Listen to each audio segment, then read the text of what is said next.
Bueno, ya, ¿cuántos se acuerdan de donde terminamos? Hace ya que era 2 semanas, que teníamos otra semana. Bueno, es de escondiendo el don, ¿verdad? Y lo hablamos de por qué escondemos el don. Y una de las razones es la crítica de otros. ¿Se acuerdan ahora? ¿Sí? ¿No? Sí, sí, ¿no? Bueno, la crítica de mucha de gente alrededor de nosotros. A lo mejor son gente de la iglesia, gente de su familia, gente de su trabajo. O sea, puede ser cualquier persona. No, pero depende de nosotros de qué vamos a agarrar. Si vamos a agarrar negativo, ¿qué va a pasar? Vamos a pensar negativo. Si vamos a agarrar lo positivo, ¿qué va a pasar? Vamos a sobrepasar ese miedo y no vamos a esconder el don que Dios ha puesto en nosotros. Lo vamos a activar y vamos a trabajarlo. La crítica de otros, pues aquí el autor habla que, no sé si recuerdan que estamos en la página 247, pero estamos tocando la crítica de otros para comenzar el siguiente. El autor habla de, él casi ya cerraba el libro, ya no lo iba a terminar, no iba a tirar la toalla y nada, pues van a criticando y no se ha vendido nada, pues ¿para qué voy a seguirle? Y así son muchos de nosotros también. Hablamos de comenzar un negocio y muchos se ríen de nosotros, de frente de nosotros. Mira, este loco va a comenzar esto y si no tiene nada. Pero, o sea, vas a escuchar ese comentario, vas a escuchar el comentario de un amigo que te va a decir, ¿sabes qué? Está buena esa idea. Échale ganas, si necesitas ayuda, aquí estoy. Eso es diferente. Y eso te empuja a frente para activar ese don también.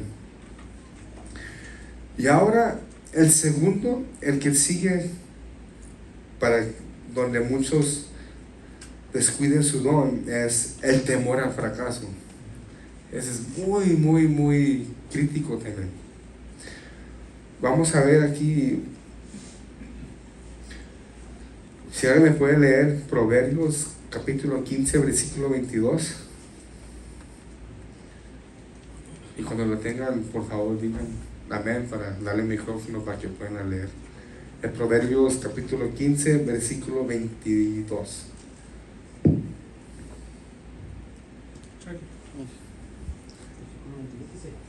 ¿15:22, hermano? Amén, hermano. Dice la Biblia, los pensamientos son frustrados donde no hay consejo, mas en la multitud de consejeros se afirman. Amén. Y ahí habla el multitud de consejeros.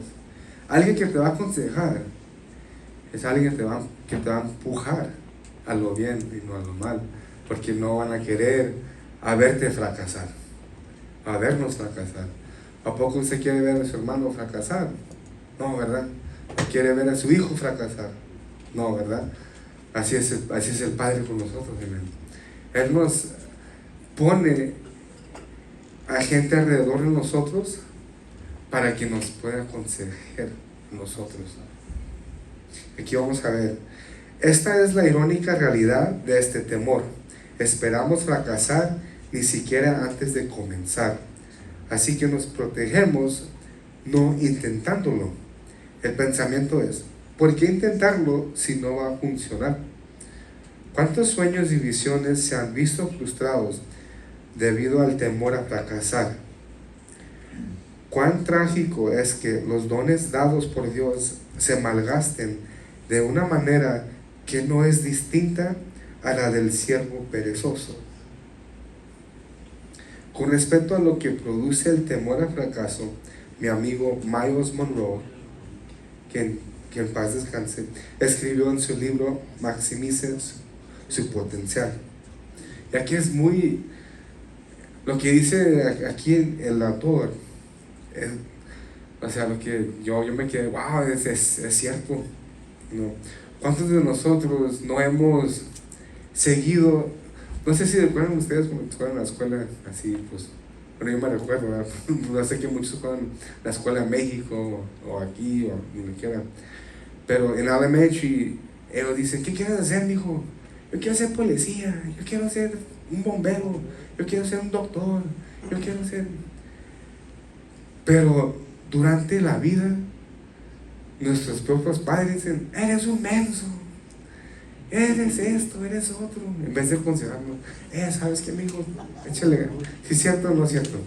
¿Es cierto? O sea, ya se fue ese sueño de ser doctor, se fue ese sueño de ser policía, se fue ese sueño de ser, no sé, enfermero o algo, ¿no? Y yo me quedé pensando, wow, like, es cierto lo que dice el autor, o sea, y Dios me recordó, ¿no? ¿Te acuerdas que tú dijiste que querías ser un doctor? Y dije, wow. Y ahí pues me daba diferentes lapses de lo que yo pasé en la vida desde chiquito. Y dije, wow, no, pues Dios, pues perdóname por no seguir, ¿no? Dame sabiduría para poder seguir en tus caminos, ¿no? Y pues sí, vamos a ver lo que dice aquí el autor.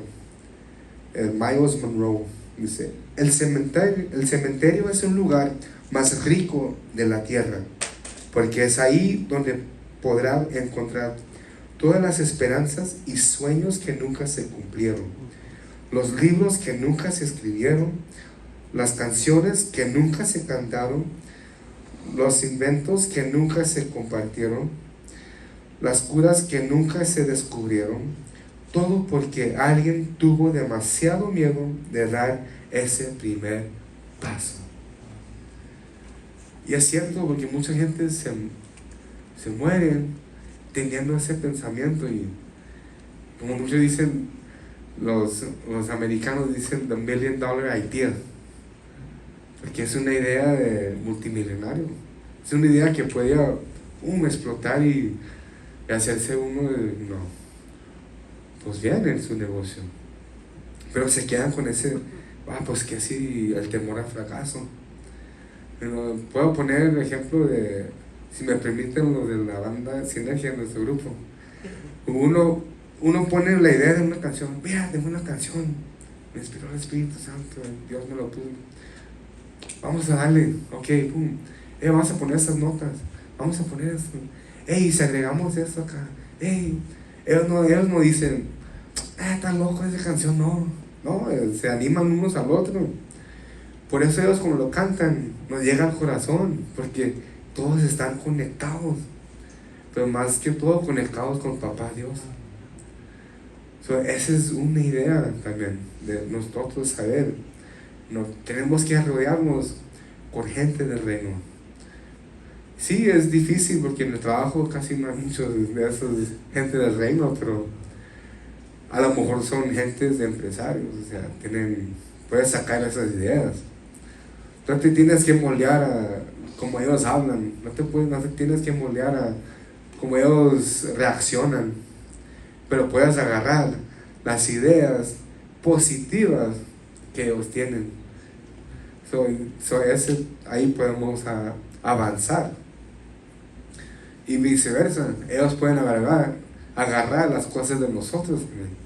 Digo, wow, tú no tienes una compañía, pero eres bien, o sea, das mucho ánimo, das mucha alegría, das mucho, empujas a la gente, pero con bien actitud.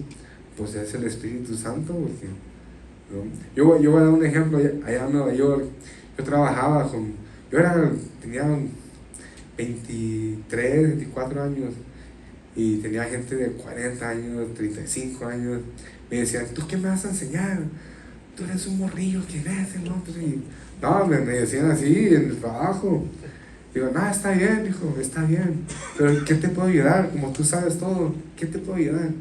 Y se quedan, acá, hijo. Digo, te lavo los platos si quieres. Y se quedaban así como que, ese loco que el día siguiente, digo, no, que hijo de la Gijonia, me la rayaron, mano. Y ahí sí, pero me tuve que amarrar y dije, así como estaba pelón, se me zafaba. Y después me saludaba el día siguiente. ¿Cómo estás? ¿Cómo estás, Juan? José, ¿cómo estás? Dije, canijo, se quedaron como, ¿es este qué? Digo, ayer le dije que se iba a morir y ahorita me está diciendo, ¿qué? ¿Cómo estás? Como si nada. Y ya después me los gané. Después dijo, James, ¿en qué te puedo ayudar? James, Dios te bendiga. Y antes de que decían más razón, pues ya no decían. Dije, ahí vienen. Con cuidado y no digan cosas así, porque pues se cuidaban ellos también. Pero ya no me adaptaba a lo que ellos decían, sino ellos se adaptaban a mí, a la manera que Dios me ha hecho a mí. Eso así es uno de los ejemplos que podemos seguir también.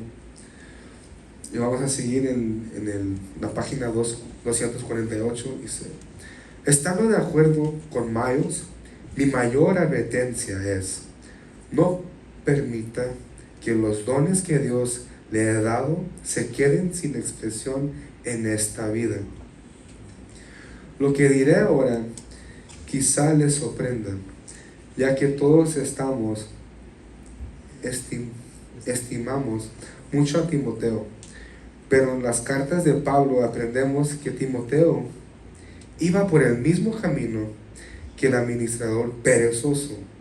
El don que Dios le había dado hacia latente, y a él no le estaba prestando atención. Afortunadamente tenía un buen padre en la fe que no permitiría que él siguiera en ese estado. En la segunda carta que Pablo le escribió a su hijo, no malgasta ninguna pizca de tiempo y habla del asunto de inmediato, por lo cual te aconsejo que avivas el fuego del don de Dios que está en ti. Y eso dice en 2 Timoteo capítulo 1 versículo 6. La palabra avives en griego es la palabra anasupereo, que se define como reavivar un fuego. Pero el diccionario de griego-inglés comunica el significado de esta palabra de forma incluso más completa. Define esta palabra como hacer que algo comience de nuevo, reactivar. El don de Dios en Timoteo estaba inactivo y tenía que volver a operar de nuevo. Entonces, ¿cómo se produjo ese estado latente? Pablo explica la causa en el siguiente versículo. Pero antes de llegar aquí, ¿cuántos de nosotros hemos escondido ese don porque un daño que alguien nos ha hecho? Pues ya no va a servir, malagradecido, que esto otro, ya no va a hablar de Dios porque dicen eso otro. O aún también en nuestra casa, mi esposa no me dijo gracias, ya no le voy a decir eso. No, cada día tenemos que activar ese fuego. Nos toca a nosotros como sacerdotes de la casa activar ese fuego en la casa, activarlo en el trabajo, activarlo aquí en la iglesia. ¿Por qué? Porque se puede apagar ese fuego. Y no queremos que se apague, porque ya cuando se apaga es difícil prenderlo otra vez. Pues cada día tenemos que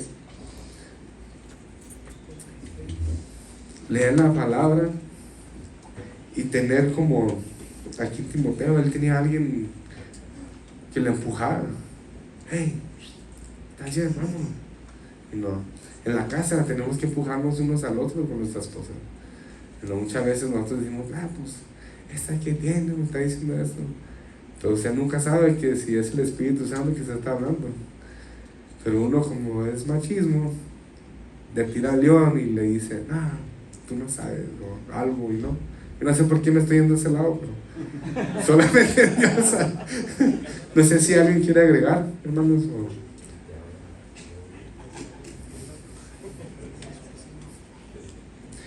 Pero sí, es muy... Pastor. Yo creo que el apóstol Pablo enfáticamente le habla a Timoteo de un don, que a lo mejor estaba haciendo otras cosas, pero estaba perdiendo el enfoque en el potencial que él tenía. Amén. Y Dios a todos nos ha dado un potencial, pero en lugar de desarrollar muchas veces ese potencial, queremos desarrollar muchas cosas. Entonces picamos aquí, picamos allá y al último no somos buenos para nada. Amén. Sí, entonces yo creo que por eso el apóstol Pablo le está exhortando, recomendando que avive el fuego de este don que Dios ya le había dado, este potencial. Y todos los que estamos aquí, Dios nos ha hecho y nos ha dado regalos potenciales que a lo mejor no lo vivamos. Sí, porque acuérdense que los regalos de Dios o el don de Dios, el talento de Dios, funcionan dentro de la iglesia y funcionan fuera de la iglesia. Amén. En nuestro trabajo, en donde quiera que estemos, hay un potencial que Dios nos ha dado y este potencial es precisamente para desarrollarlo. Pero ¿sabe qué? Yo me doy cuenta que la naturaleza de nosotros los seres humanos, en el trabajo, cuando entramos a un trabajo, echamos todas las ganas para aprender y porque queremos aprender y queremos ser number one, como dicen por ahí. Pero ya una vez que aprendimos el trabajo, hacemos confianza y vamos dejando que ese potencial se quede estático ahí. Entonces, en lugar de seguirlo desarrollando, nos quedamos ahí en pausa. ¿Por qué? Porque la confianza muchas veces nos hace que menguemos. Acuérdate que en esta vida siempre hay que perseverar. No se puede uno agarrar a dormir. Entonces yo creo que esto es lo que el autor está transmitiendo a través de esta enseñanza. Porque ¿cómo vamos a multiplicar? Yo me recuerdo que estaba niño, mi papá me levantaba antes de que decía, levántese porque el sol hace daño a la cama, levántese, y lo levantaban desde temprano. Y ahora sabe que el sol cuando lo agarra uno en la cama le hace daño, le quema los sesos, y que lo otro. Pero entonces a veces eso es que nos convertimos en gente perezosa y no activamos el potencial que Dios nos ha dado. Amén. Creo firmemente que en esta noche por ahí el apóstol Pablo, inspirado por el Espíritu Santo, nos quiere aconsejar algo. Amén. Y es cierto, pastor, porque muchas veces nos confiamos, ya sabemos todo. Y ya nos ponemos perezosos. ¿No? Sí es perezoso, se escucha un poco fuerte, pero es lo que es. Perezoso porque ya no quieres activar algo más. Ahí te quedas conforme, como dice el pastor. Ya no quieres, pues ya conozco el trabajo, ya no me voy a ver qué puedo aprender más de acá o allá, pues se quede uno ahí. Ya, en vez de ese trabajador, the hard worker that you were, you become lazy because, pues sí, ya eres perezoso. Yeah.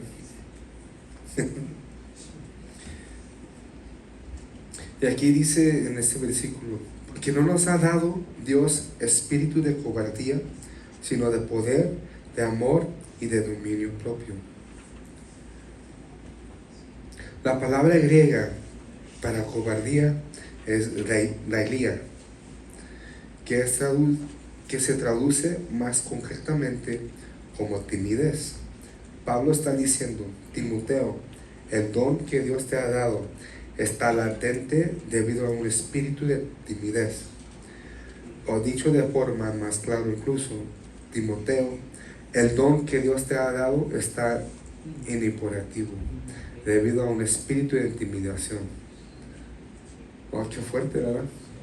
¿Cuántas veces no sabemos que tenemos ese espíritu nosotros? Y estamos ahí callados. Sí, o sea, tenemos que tener cuidado y pedirle a Dios sabiduría y que Dios nos revele si tenemos ese espíritu. Y hay que atarlo y echarlo fuera. Dice, esta es una palabra con la que fácilmente nos podemos identificar.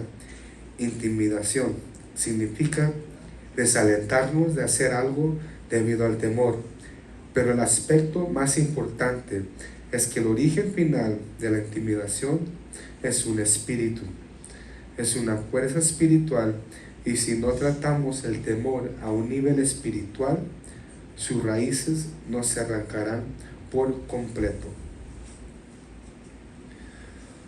Entonces, tenemos que arrancar desde el raíz, desde esa palabra que a lo mejor nos ha estancado y no nos hace avanzar ese don. Quitarlo de ahí. Quito esa palabra de mi vida.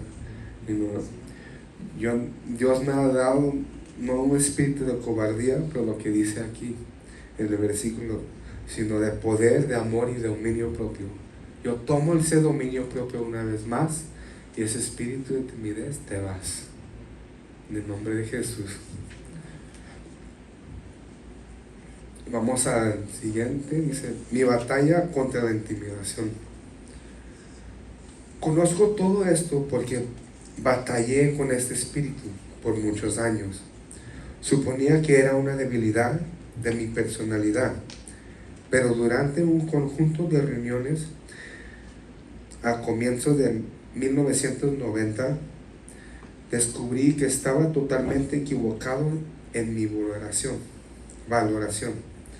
Las reuniones tenían previsto durar solo 4 días en la iglesia de un pequeño pueblo, pero al final se convirtieron en un mover de Dios de 3 semanas.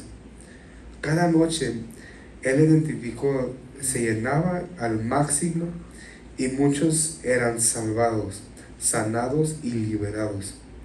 El don de Dios en mi vida para predicar estaba a la máxima revolución. Era algo impactante. La gente viajaba hasta 150 kilómetros para asistir a las reuniones de la noche. Recuerdo claramente entrar en el santuario vacío durante el día, y parecía como si la presencia de Dios se hubiera asentado en el edificio. ¡Oh, qué bonito!, ¿no? Aquí miramos un ejemplo. Muchos hermanos que vienen de Las Cruces hasta acá. ¿Saben qué tan lejos de Las Cruces? Pues yo sé que muchos saben, pero imagínate irse de aquí ya a las 9:30, regresarse y luego a trabajar otra vez. No, pero pues ¿sabes qué los llena? El Espíritu Santo. Por eso siguen haciendo eso. ¿Ven? No me dejan mentir, ¿sí, hermanos? Pero una noche de la última semana, todo eso cambió. Algunos de los líderes de alabanza habían criticado mi ministerio la noche antes. Lo que habían dicho me lo contó uno de los líderes de la iglesia justamente antes de la reunión. Los comentarios parecían tendenciosos, pero inofensivos. Sin embargo, no podía sacarme sus palabras de la cabeza. Una vez más, se establece mía esas palabritas. Soy lejos ahí, ahorita vamos. Mi enfoque cambió de la reunión venidera a la crítica de mi mensaje de la noche anterior. El pastor no prestó atención a sus comentarios. Oramos y pasamos al santuario como habíamos hecho durante muchas noches. Esa noche todo parecía seco. Yo intenté ministrar como había hecho las 2 semanas previas, pero estaba confuso. No podía hilar las ideas y aborrecía estar en la plataforma. Quería escapar por la puerta de atrás. Me sentía débil, como un adolescente en un mensaje en la secundaria, sin saber explicarme bien ante mis compañeros de clase. No había unción, no había presencia de Dios en mí. Era horrible. Concluí la reunión pronto y regresé donde me estaba quedando. Me di cuenta que estaba enojado con Dios porque no me ayudó. ¿Por qué esa reunión fue tan distinta? ¿Por qué me sentí abandonado? Pensé, ese mensaje y el tiempo de ministrar fueron patéticos. Nadie volverá mañana por la noche. De hecho, ni yo mismo quiero regresar mañana. Imagínense, él ya se está sintiendo atacado por su mente, por los comentarios que él escuchó. Me fui a la cama con la esperanza de que al día siguiente todo sería distinto. A la mañana siguiente me desperté con pesadez, deprimido y desalentado. Intenté orar, pero no pude. La preocupación de saber que era lo que andaba mal comenzó a aumentar. Esa tarde pasé 3 horas en oración. Luché con pensamientos de fracaso todo el tiempo. Me animé a mí mismo a superar la pesadez y me alentaba para la siguiente reunión. Esa noche en el santuario la adoración parecía tan cerca como la noche anterior y yo sentía que no tenía nada que dar. De nuevo, quería irme por la puerta de atrás. Una vez que me presentaron, subí y avancé a trompicones con mis palabras durante unos minutos. No podía desarrollar las ideas. En cierto punto escuché una voz en mi cabeza que decía: ¿por qué dijiste eso? ¿A dónde vas con este mensaje? ¿Eres patético? En ese momento me harté. De repente solté delante de 600 personas. No sé qué es lo que está mal, pero algo no ha ido bien en las últimas 2 noches. ¿Pueden por favor ponerse de pie y orar conmigo? Mientras todos orábamos, Dios me habló. La primera vez que oía su voz en más de 24 horas. Me recordó lo que Pablo escribió en 2 Timoteo capítulo 1 versículo 7 y me dijo: hijo, te has dejado intimidar por el grupo de alabanza que está en la plataforma detrás de ti. Rompe el espíritu de intimidación y habla sobre que te estoy dando. Wow, imagínense qué tan fuerte fue ese espíritu, que ya él no sentía a Dios ya. O sea, le alejó de la presencia del Padre, le alejó de su don, ¿no? Que el don que Dios le ha dado, ese espíritu de intimidación, le apartó. Dice, hice lo que él me dijo y de inmediato pude dar un osado mensaje basado en este versículo. Fue la reunión más poderosa de las 21. El 75% de las personas pasaron al frente, admitiendo que también luchaban contra la intimidación. Los pasillos estaban llenos de gente buscando oración por liberación.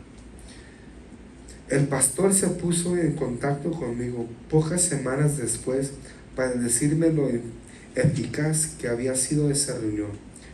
Los líderes que habían hecho los comentarios críticos sobre mí estaban viviendo en pecado abiertamente. Imagínense, los que estaban criticando al mensajero, a este pastor, eran peor. Ahorita vamos a ver por qué digo eso. Se le estaban diciendo esos comentarios y él dejó que esos comentarios llegaban a su mente. Ese espíritu dijo: de aquí estoy, aquí lo voy a agarrar, pum, pum, y lo voy a seguir tirando esos dardos. Pero vamos a ver a la gente que le estaba criticando, que le estaban apuntando a él. Ellos andaban en adulterio, fornicación y borracheras. Todo se reveló en las 2 semanas siguientes y todos menos uno se fueron de la iglesia.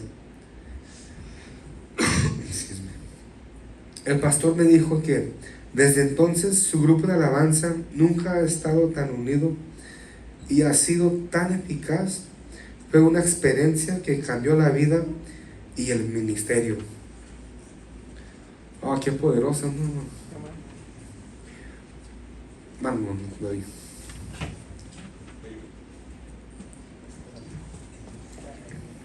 Sí, hermano, aquí el autor habla de dos maneras, ¿verdad?, de que podemos entrar en esa intimidación. Él menciona las críticas de otros, pero también menciona los pensamientos, ¿verdad? No sé si recuerdan el domingo, pastor, lo que él decía de él mismo, ¿verdad? Y yo me identificaba mucho con el pastor porque a mí me pasaba algo muy similar. Predicaba y cuando terminaba, en mi mente venían pensamientos. Nadie me criticaba, ¿verdad?, así de una manera directa como al autor, pero vienen los pensamientos. Y yo decía lo mismo que el pastor, exactamente lo mismo. Híjole, y dije esto, y a ver si no se ofenden. Híjole, y no dije aquello, y no, y esto y aquello. Y igual que el pastor me chupaba los dientes. Y una noche, un viernes, me tocó predicar, así me bajé igualito que el pastor. Y así me fui a mi casa, todo el camino así iba, híjole, con los pensamientos, ¿sí? Voy, me duermo, despierto igual, chupándome los dientes y lamentándome por lo que sí y por lo que no, ¿verdad? Pero Dios me habló y me dijo lo siguiente: no te preocupes cómo te sientes tú, dame gracias por lo que hice yo. Y yo pude entender algo, que si yo era capaz de adjudicarme los errores, también sería capaz de adjudicarme la gloria. ¿Sí? Y me di cuenta de otra cosa, de que yo no estaba tomando en cuenta lo que Dios hacía. Yo me enfocaba tanto en mí que yo ni siquiera le daba gracias a Dios por lo que Él estaba haciendo o por lo que Él había hecho. Y pude entender, si soy capaz, lo repito, si soy capaz de adjudicarme los errores, también soy capaz de adjudicarme la gloria. De ese día para acá yo lo entendí, yo lo aprendí. Y me bajo con mucha libertad. ¿Por qué? Porque yo cuando termino de predicar y que se hace el llamado al altar y que veo lo que Dios está haciendo, ahora yo ya cambié. Yo me paro en la orilla del altar y le empiezo a dar gracias a Dios por lo que Él está haciendo. Yo volteo y veo a un hermano que está con las manos levantadas y yo le doy gracias a Dios por ese hermano que está con las manos levantadas. Si veo a uno que está quebrantado, yo le doy gracias a Dios porque está haciendo algo en la vida de esa persona.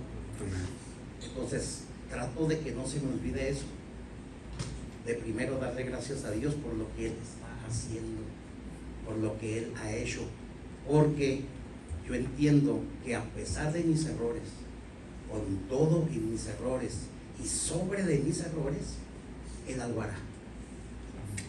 Él algo hará, Él algo ha de hacer. Y yo tengo que valorar lo que Dios está haciendo, primero que nada, antes de cómo yo me pueda sentir.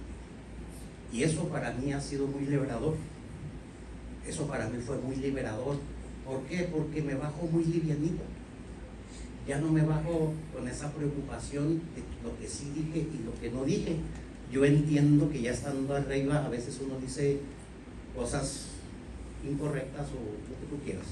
Uno se equivoca, al fin de cuentas. Pero yo ya no me enfoco en eso. Yo digo, ok, aún con eso, aún cuando yo me equivoqué, aún cuando dije a lo mejor lo que no quería decir, o aún cuando dije algo que alguien se puede ofender, aún con todo eso, Dios va a hacer algo.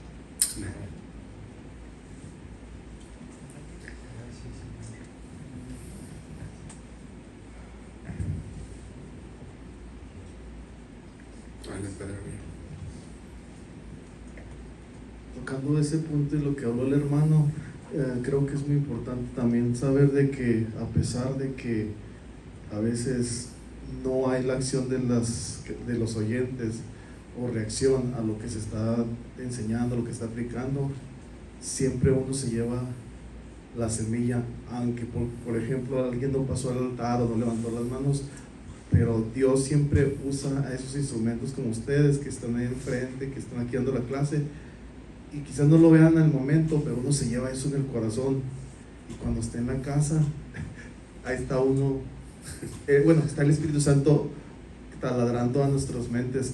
Híjole, lo que dijo el hermano es cierto.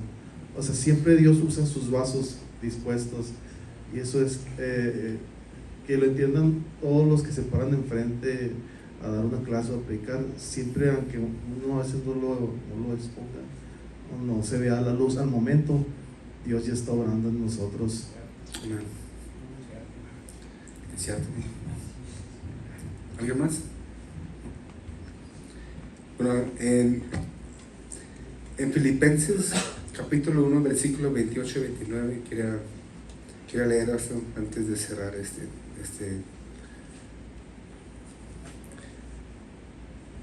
this topic now. Dice: no dejen intimidar por sus enemigos de ninguna manera. Eso les será por señal a ellos de que serán destruidos, mientras que ustedes serán salvos aún por Dios mismo, pues a ustedes se les dio no solo el privilegio de confiar en Cristo, sino también el privilegio de sufrir por Él. Eso podemos conectar también a lo que estamos estudiando. Y vamos a seguir leyendo aquí arriba. Dice: para mí fue el final de años de luchar contra la depresión o intentar dirigir algunas reuniones teniendo inoperativo el don que Dios me había dado, así como el hermano David. El descubrimiento más importante fue aprender que tenemos que hablar directamente al espíritu de intimidación, del mismo modo de que Jesús declaró la palabra de Dios directamente a Satanás durante las tentaciones del desierto. Jesús no le pidió a Dios que aliviara los ataques, Él mismo lidió con el diablo de manera firme y intencional. Tenemos que ser intencional y no tenemos que jugar. ¿Para qué queremos jugar con el enemigo, hermanos? Ser intencionalmente con él, atarlo y echarlo fuera al lugar de su origen y se acabó, ¿no? ¿Para qué seguirle dando, te reprendo, hermano, pero todavía tiene autoridad sobre ti? Si no la has atado, no la has reprendido y no la has echado fuera. Hay que atarlo, porque si no, él va a seguir ahí atacando. Vamos a leer el siguiente: el reemplazo de Elías. Le animo a leer 1 de Reyes capítulo 17 a 19. Verá una experiencia con la intimidación similar a la mía que Elías tuvo con la reina Jezabel de Israel. Este gran profeta había confrontado valientemente a la nación de Israel en el monte Carmelo, una oposición de 80 y 50 falsos profetas al rey Acab y a los ayudantes reales. Wow, imagínense tantos falsos profetas. Santo Dios. Yo me imagino los que están ahí diciendo: pues a quién le creo, son muchos. Pero si uno no tiene discernimiento, no van a saber. Ante toda la nación, Dios respondió la oración de Elías de forma poderosa con fuego. Elías incluso había mandado al pueblo a ejecutar a todos los falsos profetas. Elías estaba moviendo poderosamente en su don. Después oró y puso fin a una sequía de 3 años y medio. Además de todo esto, dejó atrás a un carro real. Todo esto sucedió en un día. Vaya día de ministerio. Pero antes de ponerse el sol, Jezabel oyó lo que había sucedido y comenzó la verdadera batalla. ¿Le sigo, hermano David? ¿Sí? Entonces Jezabel le mandó este mensaje a Elías: que los dioses me hieran, incluso me meten si mañana a esta hora yo no te he matado, así como tú los mataste a ellos. Antes de comentar sobre la amenaza de Jezabel, permítame decir primero que los espíritus son similares a los surfistas. Los surfistas necesitan olas en las que subirse. Los espíritus necesitan personas en las que subirse.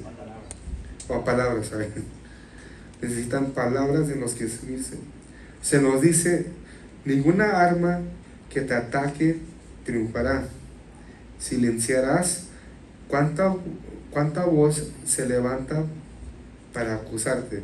Esos beneficios los disfrutan los siervos del Señor. Ahí lo va a leer en Isaías capítulo 54, versículo 17. Notemos que tenemos que silenciar cada voz que se levanta contra nosotros. Este es nuestro trabajo, no el de Dios. Jesús no le pidió a Dios que silenciara a Satanás en el desierto, ni debemos hacerlo nosotros cuando seamos atacados. Obviamente las palabras de Jezabel cargaban un gran espíritu de intimidación. Una vez que la afirmación llegó a los oídos de Elías, veamos su respuesta. Viendo pues el peligro, se levantó y se fue para salvar su vida. Ahí lo leen en 1 de Reyes, capítulo 19, versículo 3. Este hombre que había confrontado a la nación, a los falsos profetas y al rey, ahora huía. Viajó por toda la nación y caminó durante un día entero por el desierto. Se sentó debajo de un árbol y pidió morirse. Vaya, ¿es esta la misma persona?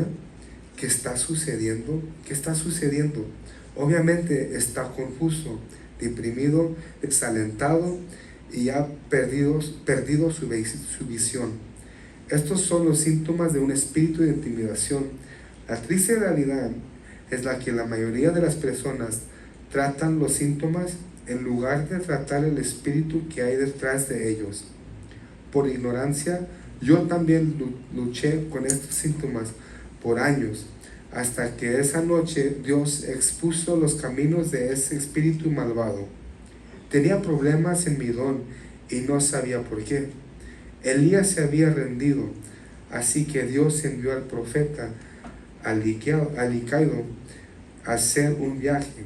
Un ángel se le apareció y le dio comida para un largo viaje de 40 días al monte Sinaí. Cuando llegó, lo primero que Dios preguntó fue: ¿qué haces aquí, Elías?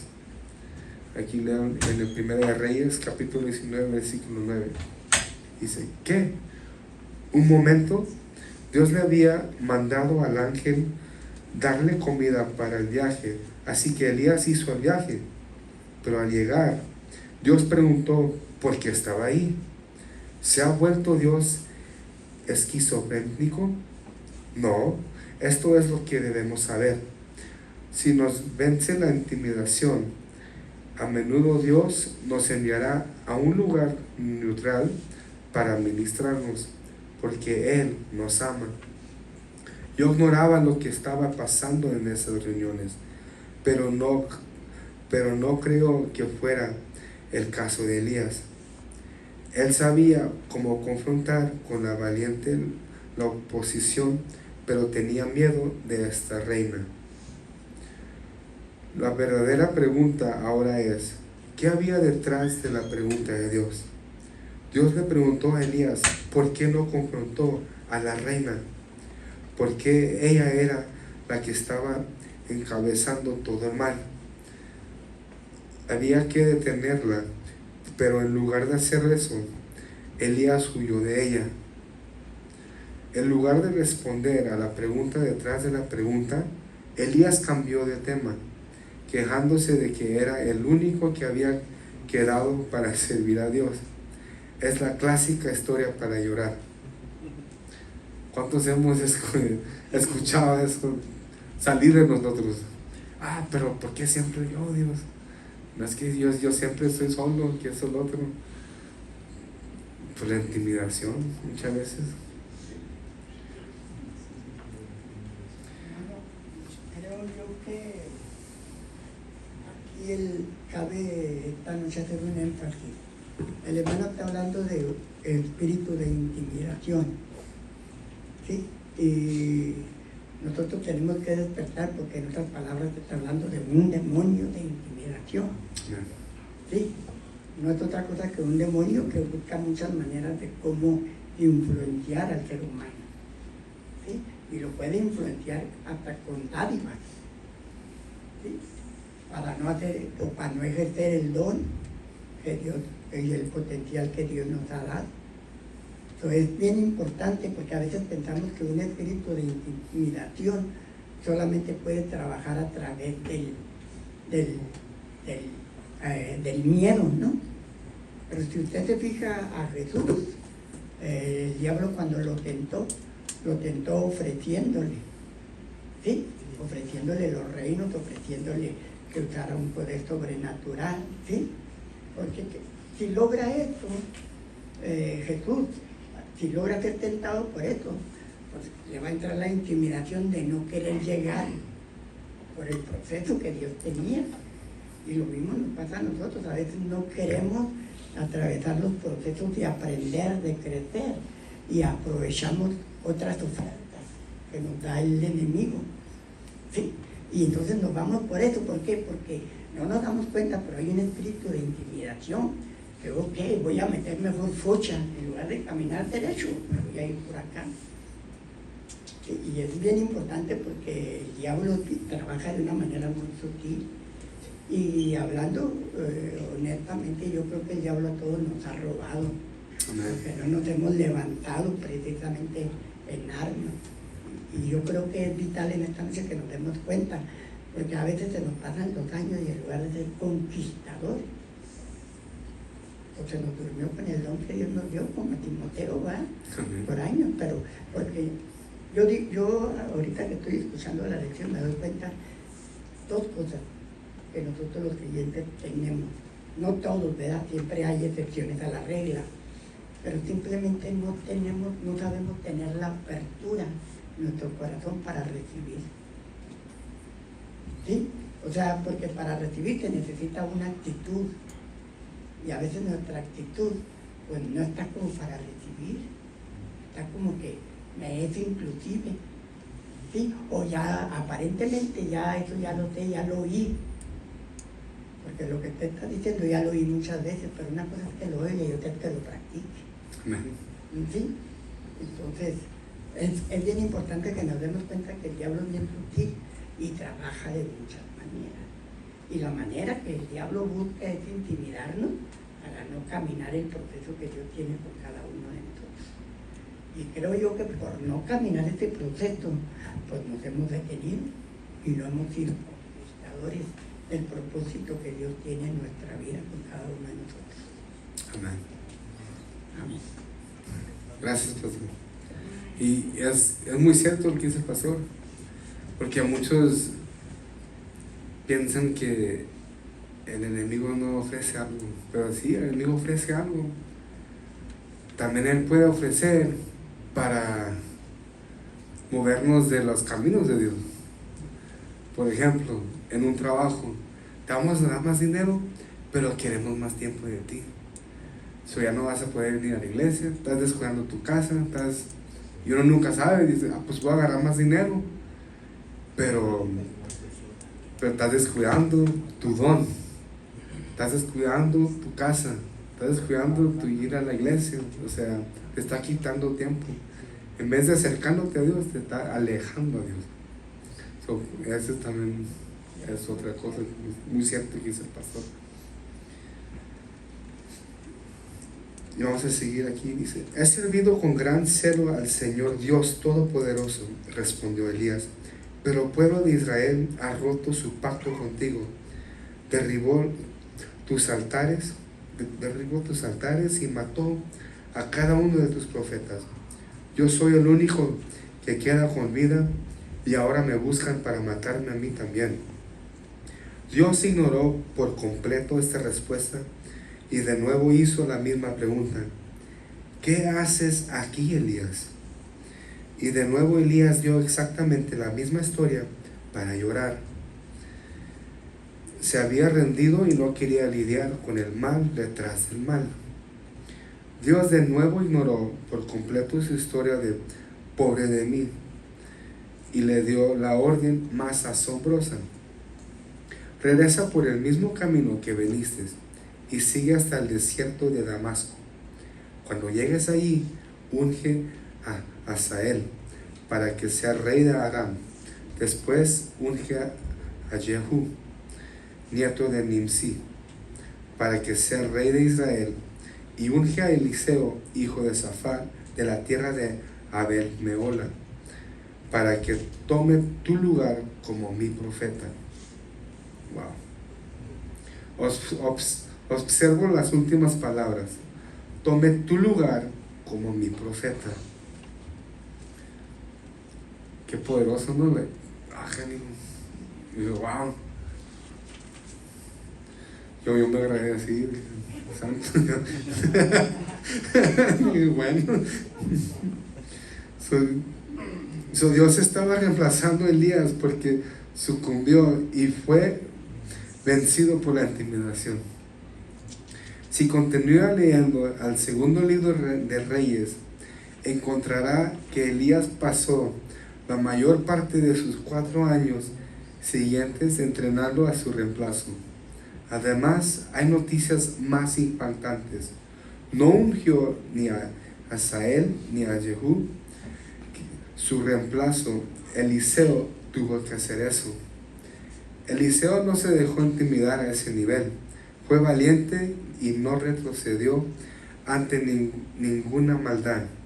Dios dice de él: y a los que escapen de Jehú, Eliseo los matará.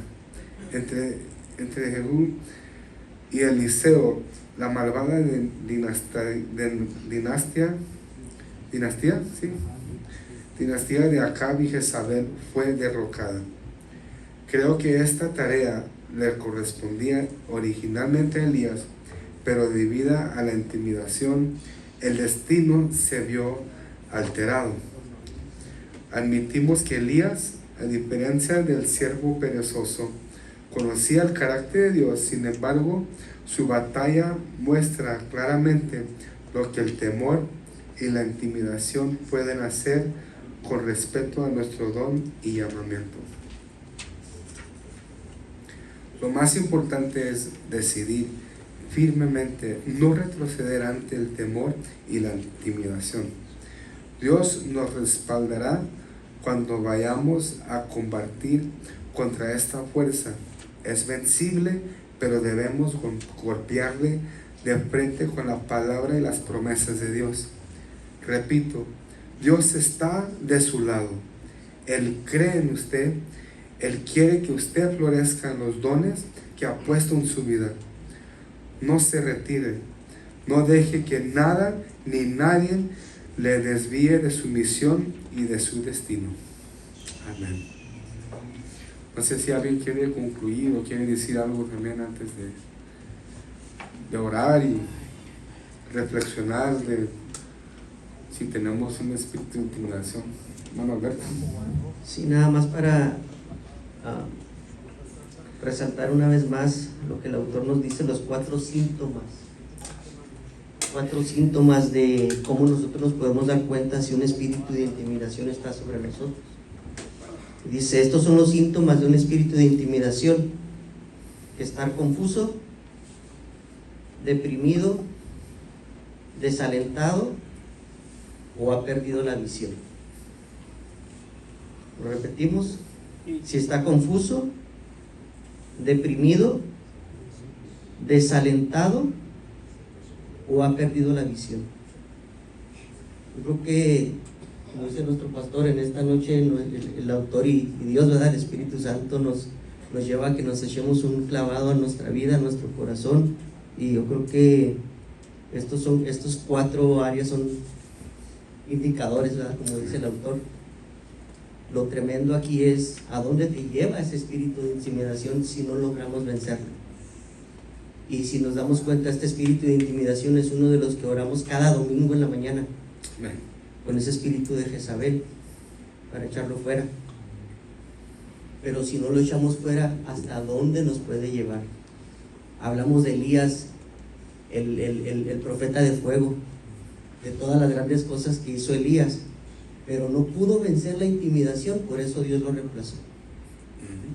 Por eso Dios quita a Elías y trae a Eliseo, después de las grandes cosas que hizo Elías.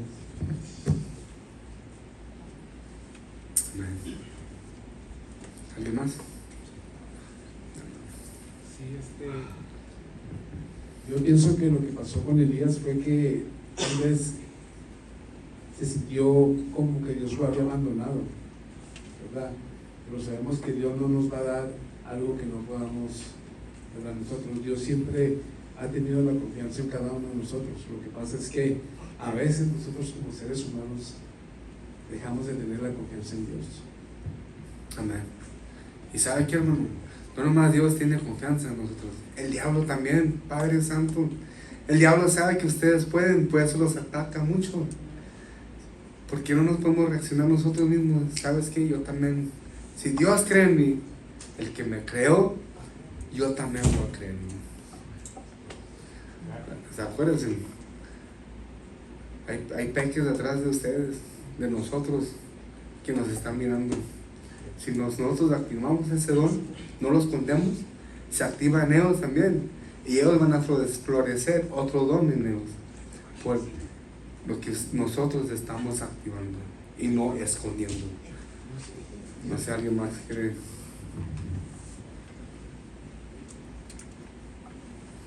No, pues con eso concluimos y pasó, ¿no? Es que yo creo que tenemos que entender una cosa del reino espiritual que tenemos que aprender.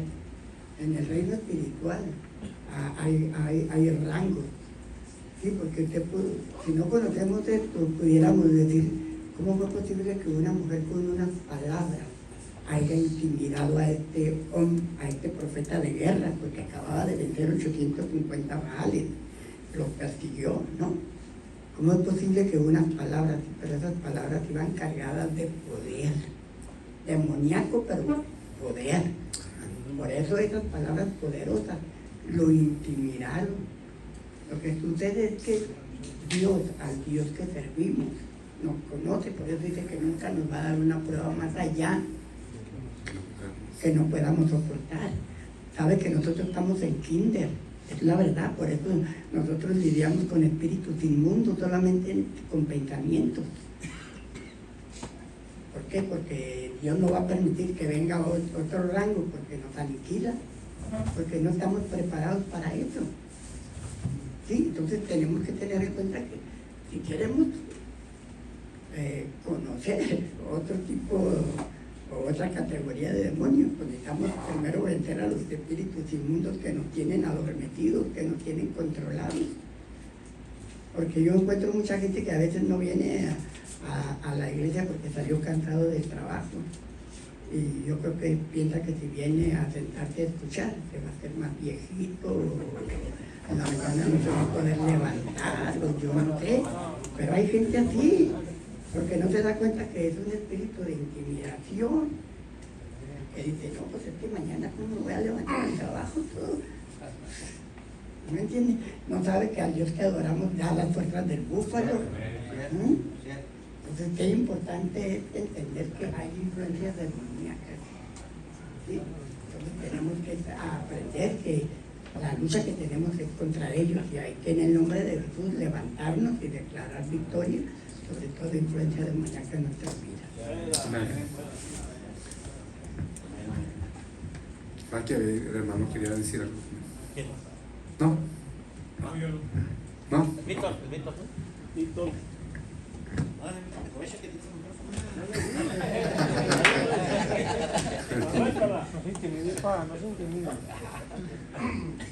Bueno, ¿listos?